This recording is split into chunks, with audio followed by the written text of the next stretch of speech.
Hello, Melissa Pang here, aka the Curly Executive.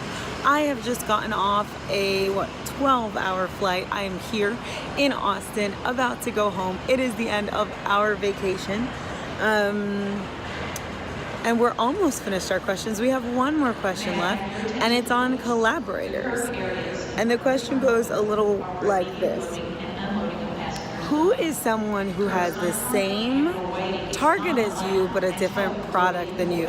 So same target, you're going after the same people, but you have a different product, right?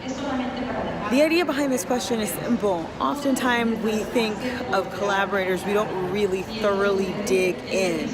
If someone is going after the same target as you, but has a different product than you, then you can probably find a way to work together. If you want to work together, there's some details that go with that. But in general, if you've got the same people you're trying to reach, you can all talk to them together. So how does this work? We're outside of an airport. An airport is a very, very good example of this. As you know, in airports, they integrate a lot of other businesses, restaurants, they have kiosks for different stores.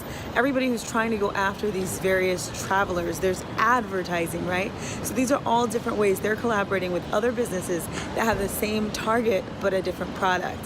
Another one, I had a coffee. So I will be working at a local coffee shop to get these videos ready to produce for you. A coffee shop is actually, believe it or not, a collaborator with me. Why? Because a coffee shop with Wi-Fi has the same target, small business owners, but a different product. So that's a version where I can say, hey guys, we are going after the same people. What if I host a workshop in your coffee shop and get them in here? So again, last question. I'm going to keep it brief. I'm exhausted. I hope you enjoyed our vacation, and I hope you download, check out Cash Money Questions and the other worksheets, and that we keep in touch. Let me know if this has been helpful for you. Let me know if you were able to think of collaborators that maybe you didn't consider before, and yeah, keep in touch.